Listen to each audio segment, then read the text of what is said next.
बोलिए सतगुरुदेव भगवान की जय। श्री कृष्ण कन्हैया लाल की जय। राधे रानी की जय। हम श्रवण करने जा रहे हैं दशम स्कंद श्रीमद् भागवत महापुराण जी का। बड़े ही एकाग्रचित होकर श्रवण करेंगे। पहले तो गोवर्धन लीला हमने सुनी है, अब आगे का प्रसंग सुनेंगे। हरे रामा हरे रामा राम राम हरे हरे, हरे कृष्णा कृष्णा कृष्णा हरे हरे। सर्वप्रथम अपने सतगुरुदेव भगवान के चरणों में लाखों करोड़ों बार दंडवत प्रणाम करते हैं और कृष्ण कन्हैया राधे रानी के चरणों में भी दंडवत प्रणाम करते हैं। आगे प्रसंग सुनिए।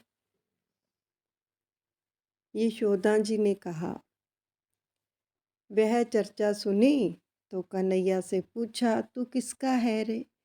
कन्हैया ने कहा, तेरा ही तो हूँ मैं। यशोदा ने कहा, लोगों का कहना है कि मैं और तेरे पिता तो गोरे हैं, फिर भी तू जो है काला क्यों है? तो कन्हैया ने कहा, माँ, जन्म के समय तो मैं गोरा ही था, किंतु तेरी भूल के कारण मैं काला हो गया। मेरा जब जन्म हुआ था तब बड़ा अंधेरा छाया हुआ था और सभी नींद में डूबे हुए थे।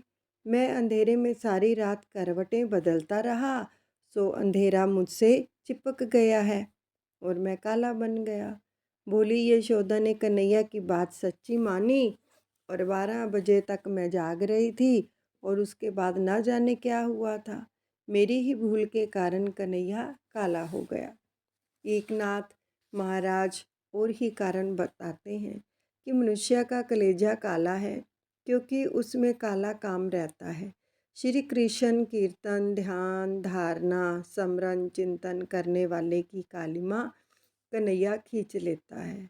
वैष्णवों के हृदय को उज्जवल करते करते कन्हैया काला हो गया है। विषयों के बारे में ही जो सोचता रहता है उसका अंतर काला हो जाता है। कन्हैया उसे सज्जन उज्जवल करने में लगे हैं। अब गोपियों का कहना है कि हम आँखों में काजल लगाती हैं, कन्हैया हमारी आँखों में बसा रहता है, सो काजल से काला हो गया। महाभारत के उद्योग पर्व में एक प्रसंग है कि विशिष्ट के हेतु आए हुए कृष्ण से दुर्योधन ने कहा, तेरे माता पिता कौन हैं? यह अभी तक निश्चित नहीं हो पाया। नंद यशोदा तेरे माता पिता हैं तो तू काला क्यों है? तो श्री कृष्ण ने कहा, मैं कौरवों का काल बनकर आया हूँ सो काला हूँ। किंतु दुर्योधन से ऐसी बात करने वाले कृष्ण राधा से कुछ और ही कहते हैं। लीला निकुंज में दोनों विराजमान थे, श्री राधा जी और श्री कृष्ण जी। राधा ने प्यार से पूछा, नाथ, वैसे तो तुम सुंदर हो किंतु श्याम क्यों हो? तो श्री कृष्ण, वैसे तो मैं गोर ही था किंतु आपकी शोभा को वृद्धिगत करने के लिए श्याम हुआ हूँ। आपका सौंदर्य बढ़ेगा तो लोग आपकी प्रशंसा करेंगे। यदि हम दोनों ही गोरे होते तो आपकी प्रशंसा कौन करता? इंद्र आदि देव श्री कृष्ण की पूजा करने लगे। आपके वास्तविक स्वरूप को हम जान नहीं सके, पहचान ना सके, हमें क्षमा करें। सुरभि ने कन्हैया का अभिषेक किया और गोवर्धन लीला रहस्यमयी है। इस लीला के बाद रासलीला आती है। गोवर्धन लीला ज्ञान और भक्ति बढ़ाती है। जब ईश्वर के व्यापक स्वरूप का अनुभव हो पाता है तभी ज्ञान और भक्ति बढ़ती है। गोवर्धन लीला में जो पशु पंछी सहित सभी को प्रसाद दिया गया, ईश्वर जगत में व्यापक हैं और सारा जगत ईश्वर में समाहित। यह तो वेदांत की चरम सीमा है, किंतु आरंभ में तो सभी में ईश्वर को निहारो। उपासना के दो भेद हैं, व्यक्त और अव्यक्त। शिवा केवलोहम। प्रत्येक में ईश्वर को देखोगे तो वासना नहीं जागेगी। अब सुंदरी को मात्र दृष्टि से देखने से कामना कैसे जाग सकती है। इसी प्रकार सभी के प्रति ईश्वर भाव धारण करो। जड़ चेतन सभी में कृष्ण का अंश है, ऐसा अनुभव कराने के हेतु भी यह गोवर्धन लीला रची गई थी। इंद्रियां जब ज्ञान और भक्ति की ओर बढ़ने लगती हैं तो वासना बाधक बनकर आ खड़ी होती है। दूध उबलने लगता है तो उस पर पानी के छिट्टे डालने से वह शांत हो जाता है। वासना के वेग को हटाने के लिए श्री कृष्ण का आश्रय लो। भगवत आश्रय काम वासना के भार को सहने की शक्ति देता है। भगवान ने हाथ की सबसे छोटी अंगुली पर गोवर्धन धारण किया था। यह उंगली सत्वगुण का प्रतीक है। इंद्रियों की वासना वर्षा के समय सत्वगुण का आश्रय लो। सतग्रंथ का सेवन करो और सदग्रंथ और संतों का संग वासना से लड़ने की शक्ति देगा। जीव लकड़ी का आधार लेता है किंतु प्रभु का आधार ही जो है जीवन सफल बनाता है। संसार गोवर्धन प्रभु के सहारे है। भगवान का आधार होने के कारण आनंद ही आनंद है। उनका सहारा ना हो तो क्षण मात्र में लाख जो है खाक हो जाते हैं। अब दुख में विपत्ति में मात्र प्रभु का ही आश्रय लो, सहारा लो। गोपालों ने भी गोवर्धन नाथ का ही आसरा लिया था। शरण में जाने पर प्रभु दुख से बचाकर रक्षा करते हैं। सभी ब्रज भगत अन्य देवों का आसरा छोड़कर श्री कृष्ण की शरण में गए तो उनके सारे सुख दुख जो थे भगवान ने उठा लिए। और गिरिराज धरण की लीला में यही भाव है। गीता में भी भगवान ने कहा, हे अर्जुन, जो अनन्य प्रेम से मेरा भजन करता है, सर्व सब समर्पित करके मेरी भक्ति करता है, उन सभी जीवों को संसारिक और भौतिक दुखों में से मैं मुक्त करने का दायित्व स्वीकार करता हूँ। तो उनमें योगक्षेम का मैं वहन करता हूँ। और ज्ञान और भक्ति बढ़ाने पर रासलीला में प्रवेश मिलना, उस समय इंद्रियां वासना की बरसात बरसाने चली आएंगी। सभी प्रयत्नों के अंत में तो ईश्वर की कृपा मांगनी ही पड़ती है। अब गोवर्धन लीला में अद्भुत तत्व है। उसमें पूजा और पूजक एक बनते हैं, सेव्य और सेवक एक हो जाते हैं। कहा भी तो है, शिवो भूतवा शिवम यजेत, यानी शिव बनकर शिव की पूजा करो। ईश्वर जैसे बनने का, ईश्वर के साथ एक होने का अर्थ है अपनी इच्छा को उनकी इच्छा में मिला देना। जब जीव अपनी इच्छा को भगवान की इच्छा में मिला देता है तब वह भक्ति मार्ग में आगे बढ़ता है। और सतत ब्रह्म संबंध बनाए रखोगे तो तुम ब्रह्म रूप हो सकोगे। गोवर्धन लीला में पूजा करने वाले भी कृष्ण है और उनकी जिसकी पूजा हो रही है उस गोवर्धन में भी वही है।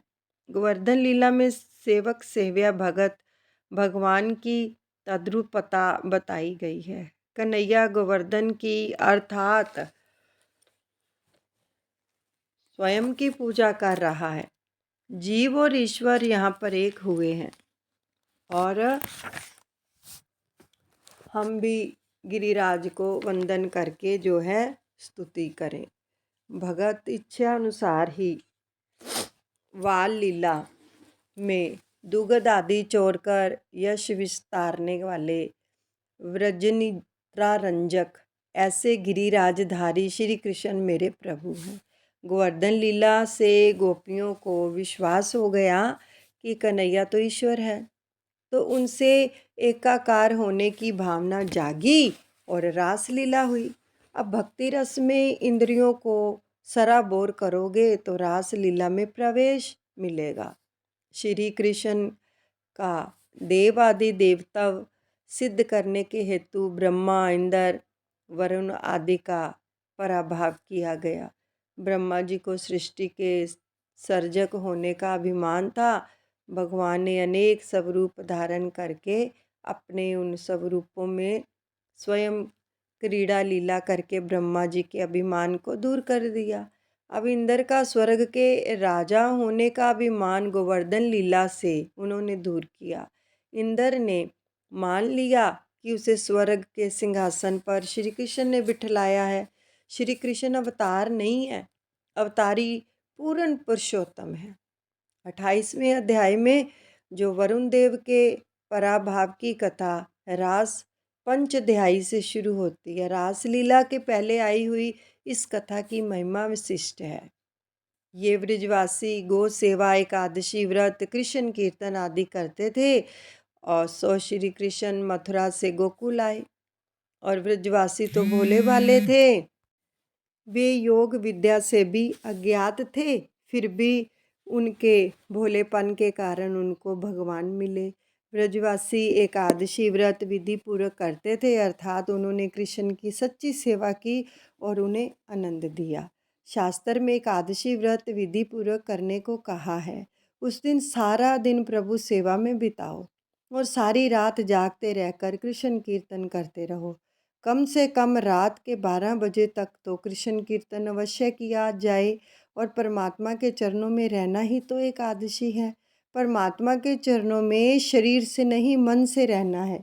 एकादशी के दिन मन श्री कृष्ण के सिवाय अन्य किसी को भी किसी भी विषय की ओर नहीं जाना चाहिए। ब्रजवासी एकादशी के दिन रात्रि को जागरण करते थे और नंद जी जो थे मध्य रात्रि के समय यमुना स्नान करने गए। रात्रि के 11 से 3:30 बजे तक का जो समय होता है वो भोजन स्नान आदि के लिए निषिद्ध माना गया है। आजकल तो लोग रसोई बनाकर फिल्म देखने जाते हैं, रात के 12 बजे खाने बैठते हैं। यह तो अगले जन्म में राक्षस योनि में जाने की तैयारी है। रात्रि के 11 बजे राक्षस तीर्थों में प्रवेश करते हैं तो स्नान आदि की मनाही की गई है। इसलिए तो सभी पट बंद होते हैं तीर्थों के कि कोई भी स्नान वगैरह जो है नहीं कर सकता रात्रि के समय। तो नंद जी ने सोचा था कि मध्य रात्रि पूरी हो चुकी है और प्रातःकाल हो गया है, सो उन्होंने तो स्नान करने के लिए जल में गोता लगाया। आसुरी समय में स्नान करते हुए देखकर वरुण देव ने सेवक नंद, जो वरुण देव के सेवक थे, वो नंद जी को पकड़कर वरुण लोक ले गए और वहाँ से उन्हें श्री कृष्ण छुड़ा लाए।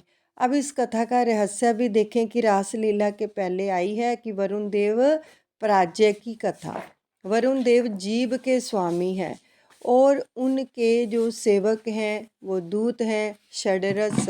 और जब तक रसना पर काबू नहीं हो पाएगा तब तक रास लीला में प्रवेश नहीं मिल पाता, विषय को रास रस नहीं मिलता।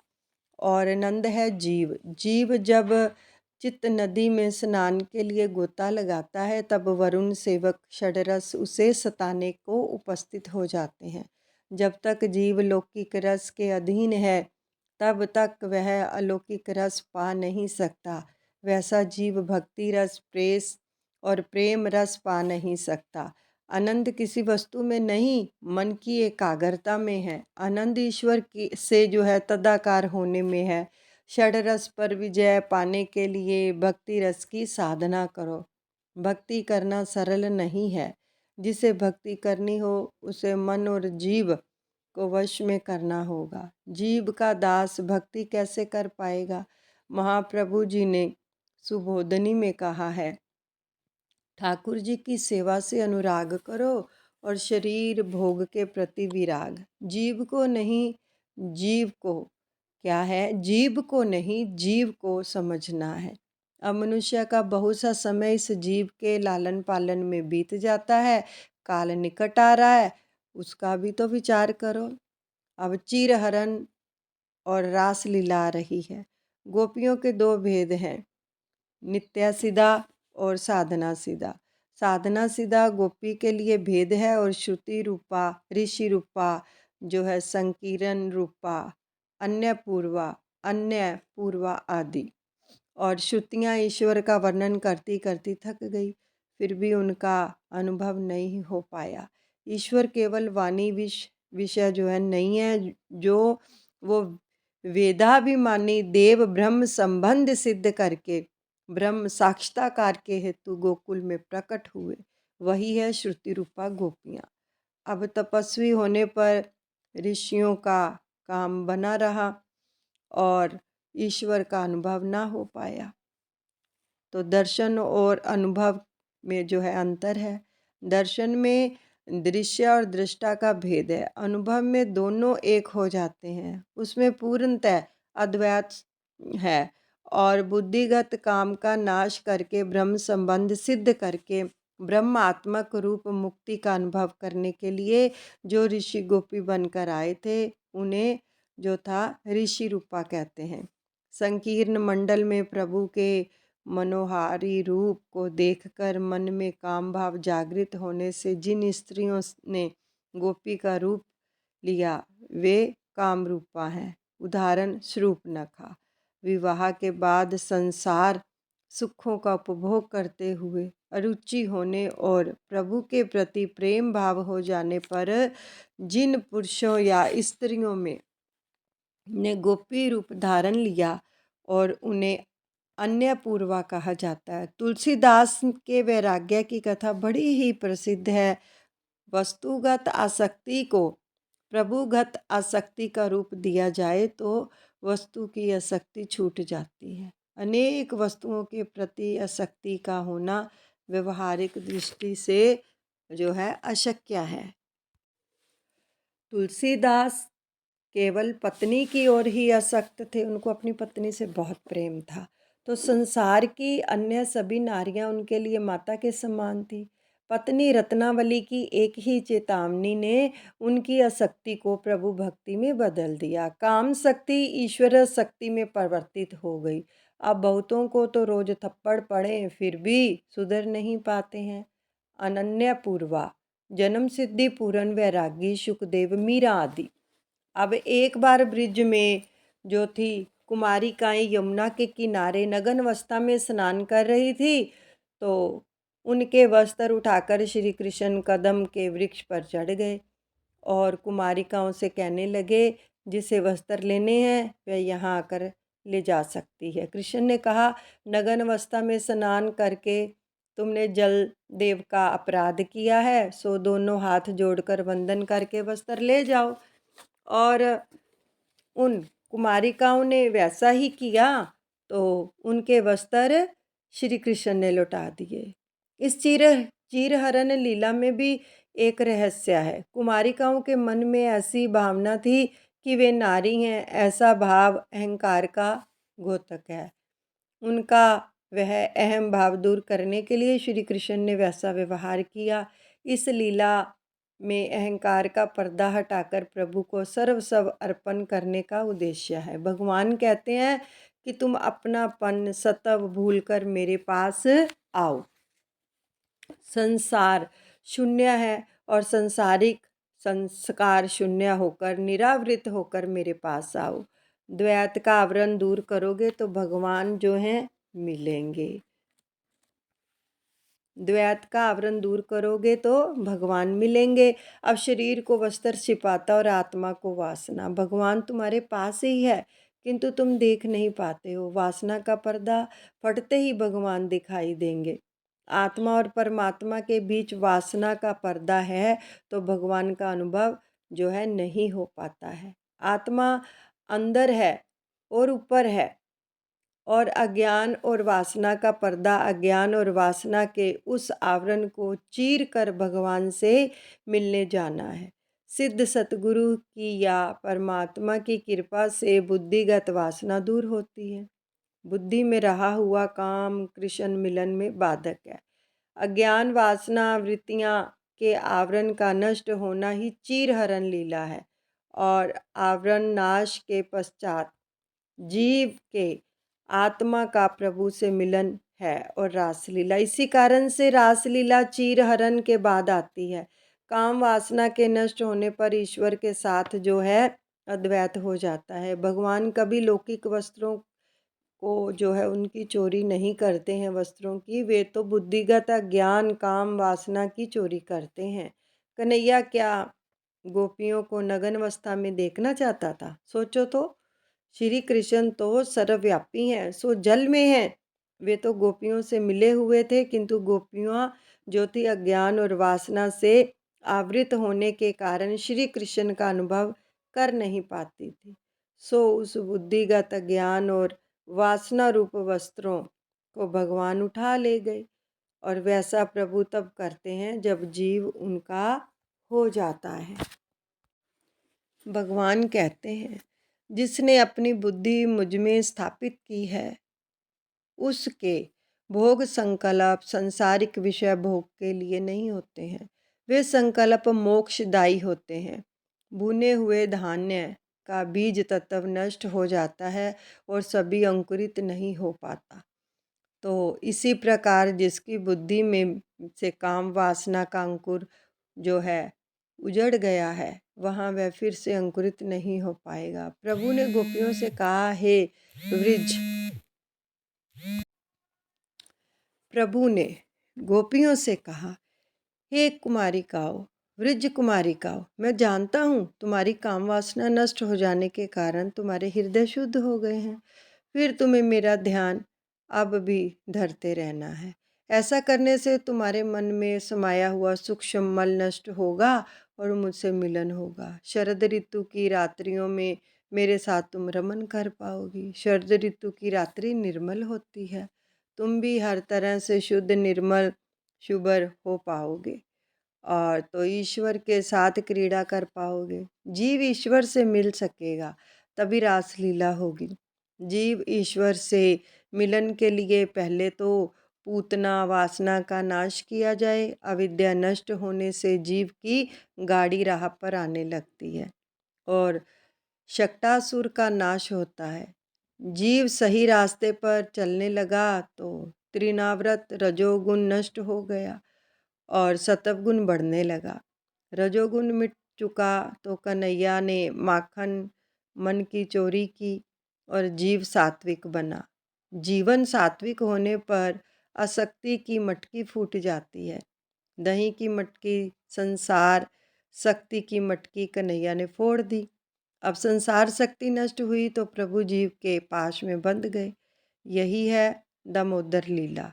प्रभु बंध चुके हैं तो दंभ बकासुर और पाप ताप अगासुर का वध हुआ और संसारिक ताप नष्ट हुआ तो दावा अग्नि नष्ट हुई, शांत हो गई। अतः इंद्रियां शुद्ध हुई, अंतकरण की वासना का क्षय हुआ। यही है नाग दमन लीला और प्रलंभासुर वध की लीला।